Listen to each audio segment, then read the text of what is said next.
रात के 3:15 हुए थे। थाने भिमंडी हाईवे के पास वाली सुनसान सड़क पर एक कार खड़ी मिली। दरवाजा खुला था, अंदर खून फैला हुआ था और ड्राइवर सीट पर सिर्फ आधा शरीर, नीचे जमीन पर घसीटने के निशान थे जो सीधे जंगल के अंदर जा रहे थे, जैसे कोई उसे जिंदा ही खींच कर ले गया हो।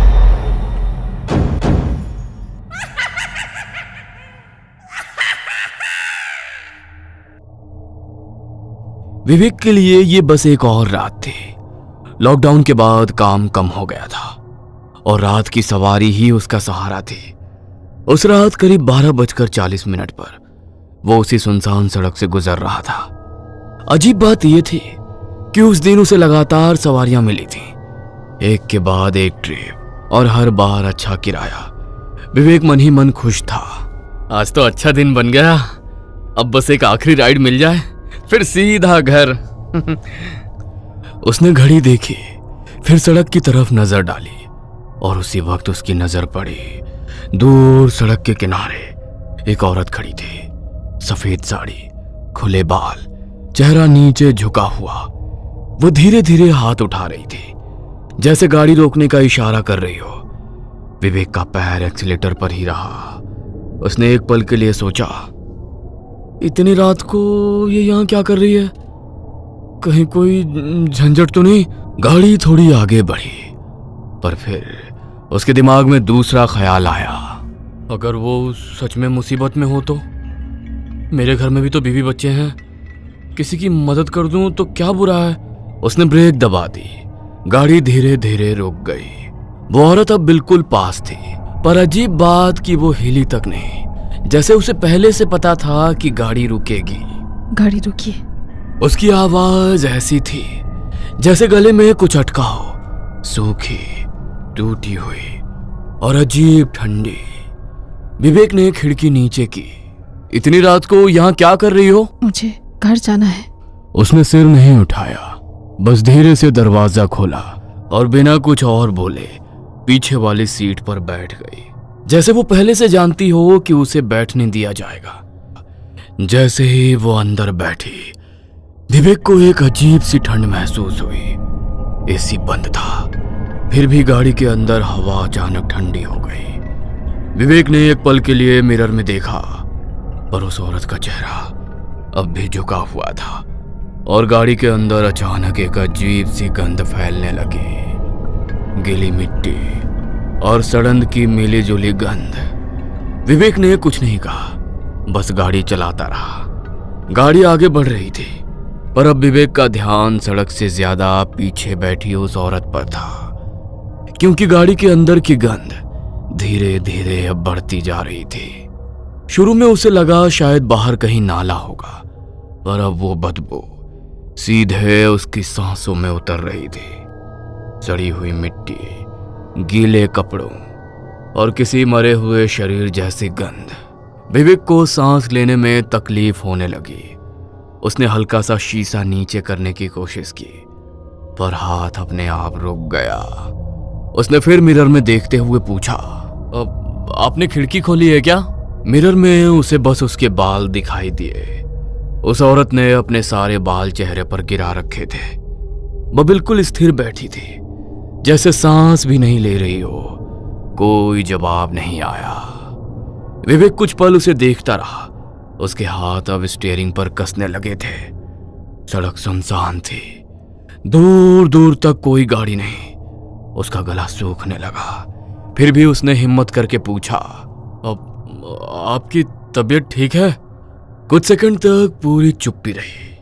फिर धीरे धीरे उस औरत ने अपना सिर उठाया और जैसे ही उसका चेहरा मिरर में दिखा, विवेक का खून जम गया। उसका चेहरा एक तरफ से पूरी तरह कुचला हुआ था, जैसे किसी भारी चीज ने उसका आधा सिर दबा दिया हो। त्वचा फटी हुई, हड्डी बाहर और उसकी आंखें पूरी सफेद। विवेक की सांस अटक गई। उसकी आंखों के सामने रास्ता धुंधला होने लगा। उसने डर कर फिर मिरर में देखा। अब वो औरत सीधे उसी को देख रही थी और अब उसका मुंह धीरे धीरे फटने लगा और कानों तक फट चुका था। उसके जबड़े से खून टपक रहा था। विवेक का पूरा शरीर कांपने लगा। उसके हाथ स्टीयरिंग पर जमे हुए थे। तुम कौन हो? उस औरत की गर्दन धीरे धीरे टेढ़ी हुई और वो हंसने लगी, शैतानी हंसी। तुम मुझे पहचानते हो ना? विवेक की सांसें तेज हो गईं। उसे कुछ समझ नहीं आ रहा था। तुमने मुझे मरने के लिए छोड़ दिया था, अब मैं तुम्हें नहीं छोड़ूंगी। इतना कहते वो विवेक की बगल वाली सीट के पीछे चिपक गई। उसका चेहरा विवेक के कान के बिल्कुल पास था। उसकी सड़ी हुई सांस विवेक के गर्दन को छू रही थी। विवेक जोर से चीखा। उसका स्टीयरिंग पर से कंट्रोल छूट गया। गाड़ी अचानक सड़क छोड़कर सीधे जंगल के अंदर घुस गई। वो औरत सड़क पर कई लोगों को दिख चुके थे, जो भी उसे लिफ्ट देता। कुछ दिनों बाद उसकी लाश मिलती, किसी की कार खाई में, किसी की लाश जंगल में, तो कोई गायब। कई परिवारों ने पुलिस कंप्लेंट भी की थी, पर हर बार पुलिस ने बस एक ही बात लिखी, लेट नाइट एक्सीडेंट, और केस बंद। ऐसे ही एक रात सतीश उसी रास्ते से अपनी गाड़ी लेकर गुजर रहा था। रात के करीब 1 बजे थे। चारों तरफ घना अंधेरा और सड़क पर सिर्फ उसकी गाड़ी की हेडलाइट्स। तभी उसे सड़क किनारे कोई खड़ा दिखाई दिया। एक औरत। इस बार उसने पीली साड़ी पहन रखी थी। उसकी मुंडी नीचे झुकी थी और वो धीरे धीरे हाथ हिलाकर गाड़ी रोकने का इशारा कर रही थी। सतीश ने गाड़ी धीमी की। उसने इस सड़क की कहानियां सुनी थी कि यहाँ एक औरत रात में लिफ्ट मांगती है, पर वो ये समझना चाहता था, क्या ये वही आत्मा है या सच में कोई मुसीबत में फंसी औरत। उसने गाड़ी उसके सामने रोकी और शीशा नीचे किया। आपके साथ कोई नहीं है? कहाँ जाना है आपको? वो औरत अब भी नीचे ही देख रही थी। फिर उसने धीरे से कहा, मुझे घर जाना है, मुझे आगे तक छोड़ दो। इतना कहते ही उसने गाड़ी का दरवाजा पकड़कर खोलने की कोशिश की, पर जैसे ही उसका हाथ दरवाजे को छुआ, अचानक उसे जोर का झटका लगा। उसके हाथ से धुआं निकलने लगा और वो औरत भयानक चीख मारते हुए सीधे जंगल की तरफ भाग गई। सतीश समझ गया वो कोई इंसान नहीं थी। सतीश एक तांत्रिक था।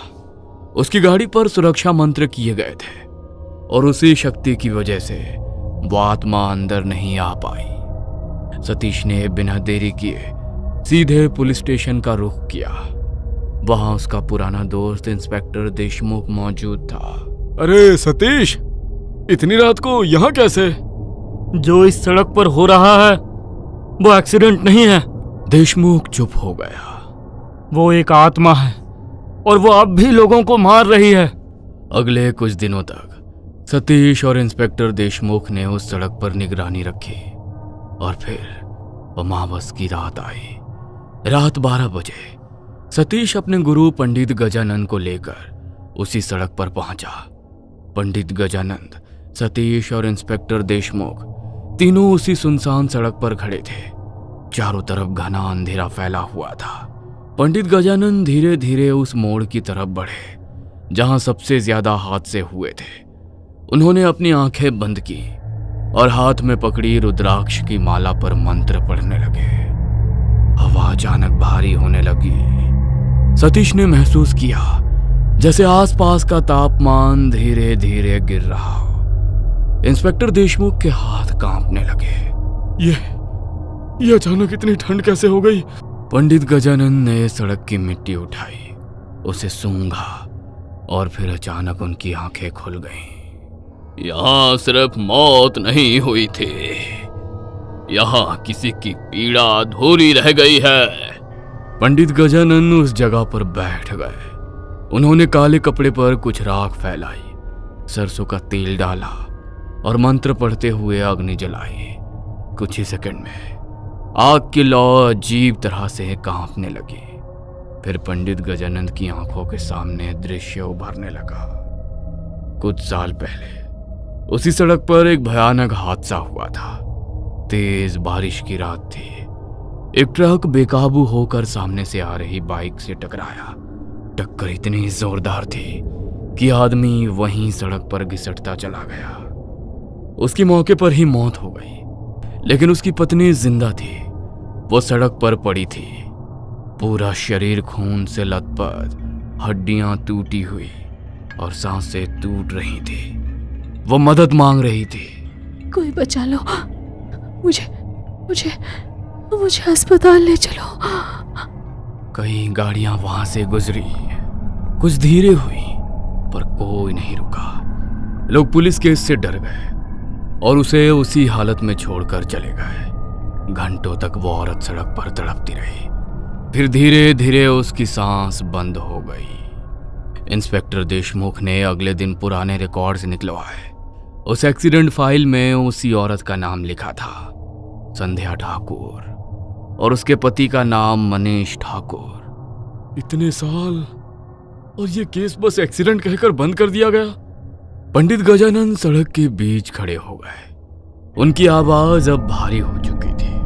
ये आत्मा बदले में बंधी है। इसे मुक्ति तभी मिलेगी जब इसका दर्द पूरा होगा। आधी रात होते ही उसी सड़क पर क्रिया शुरू हुई।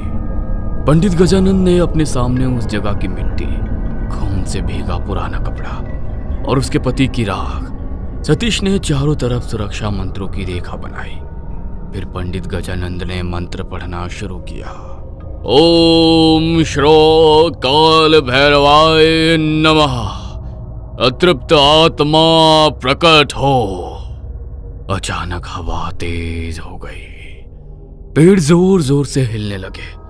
सड़क पर धूल उड़ने लगी और फिर जंगल की तरफ से एक लंबी चीख सुनाई दी, इतनी भयानक कि इंस्पेक्टर देशमुख के हाथ से टॉर्च गिर गई।